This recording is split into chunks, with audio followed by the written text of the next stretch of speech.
Assalamualaikum warahmatullahi wabarakatuh. Baik teman-teman, eh, pada pertemuan yang kelima kali ini saya akan menjelaskan yang pertama, syarat-syarat waris. Agar seseorang dapat menerima warisan, tiga syarat utama harus terpenuhi. Yang pertama yaitu meninggalnya pewaris.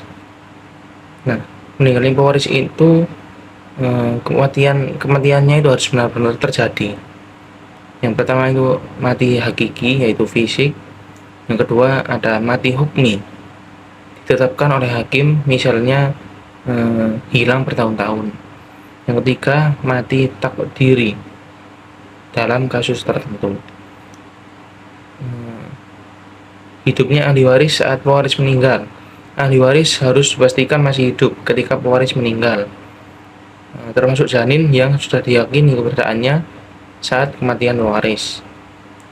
Tidak adanya penghalang waris. Jika ahli waris memiliki penghalang, maka ia gugur dari hak waris. Yang kedua, rukun waris. Rukun waris ini terdiri dari tiga hal. Yang pertama yaitu al-muwarith, yaitu orang yang meninggal dan meninggalkan harta. Yang kedua, al-warid, orang yang berhak menerima harta peninggalan. Yang terakhir yaitu al-mauruth, segala harta dan hak yang ditinggalkan pewaris. Itu yang ketiga, yaitu sebab-sebab waris. Ada tiga sebab seseorang bisa menjadi ahli waris. Yang pertama, nasab, hubungan darah. Yang kedua, pernikahan. Dan yang terakhir adalah wala. Untuk yang keempat, penghalang waris. Penghalang waris itu ada tiga. Yang pertama, perbudakan. Budak tidak mewarisi karena ia tidak memiliki harta secara mandiri atau hukum klasik. Yang kedua yaitu pembunuhan. Siapa yang membunuh pewarisnya, baik sengaja, semi sengaja atau kelalaian, menurut mayoritas ulama tidak boleh mewarisi.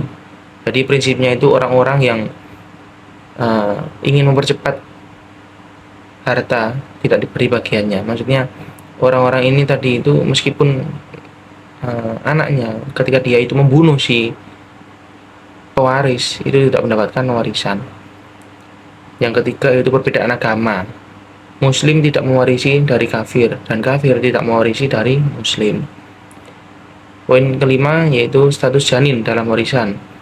Janin bisa menjadi ahli waris dengan syarat yang pertama sudah berada dalam kandungan saat pewaris meninggal, minimal sudah terjadi pembuahan. Yang kedua lahir hidup walaupun sebentar. Jika lahir meninggal tetapi sempat hidup, tetap dapat waris.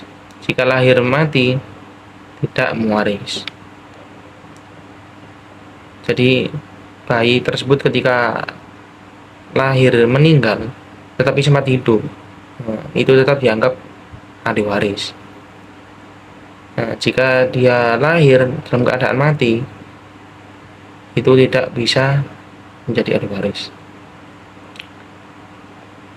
Cara pembagiannya yaitu sesuai kaidah. Jika jenis kelamin tidak diketahui, bagian untuk janin ditahan menurut kemungkinan paling mempengaruhi pembagian, yaitu dihitung seolah-olah janin laki-laki karena bagian laki-laki lebih besar. Yang kedua, setelah lahir, pembagian disesuaikan dengan status sebenarnya. Dan poin ke-6, kedudukan anak angkat dalam warisan. Anak angkat tidak berhak mendapat waris secara syariat karena tidak ada hubungan darah, nasab. Namun masih bisa menerima harta melalui dua cara, yaitu wasiat, ya seperti yang saya jelaskan pada video ketiga. Nah, pewaris boleh mewasiatkan maksimal sepertiga harta untuk anak angkatnya. Terus yang kedua yaitu hibah semasa hidup. Lebih dianjurkan untuk memberikan harta pada anak angkat dengan hibah saat pewaris masih hidup. Catatan, di beberapa negara muslim misalnya Indonesia ada aturan wasiat wajibah untuk anak angkat, tetapi ini hukum negara, bukan faraid klasik. Yang poin ketujuh yaitu kedudukan orang tua angkat dalam warisan. Orang tua angkat itu tidak mendapat warisan karena tidak ada hubungan nasab dan tidak termasuk sebab ahli waris.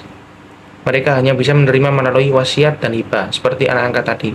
Jadi maksimal sepertiga atau hibah semasa hidup. Yang poin ke-8, status murtad dalam waris. Orang murtad atau orang yang keluar dari Islam berstatus tidak mewarisi dan tidak diwarisi. Jadi orang murtad itu seperti halnya orang kafir tadi yang tidak diwarisi dan juga tidak mewarisi. Murtad sebagai ahli waris. Jika seorang muslim meninggal dan ahli warisnya murtad, ahli waris murtad gugur dari hak waris karena perbedaan agama. Jadi hampir sama ya, cuma berbeda masalahnya tadi. Jadi yang kita ambil yaitu kaidah pentingnya itu murtad itu seperti halnya orang kafir, ya itu memutus pewarisan dari dua arah. Seperti itu. Ya, sekian dari video yang kelima kali ini. Assalamualaikum warahmatullahi wabarakatuh.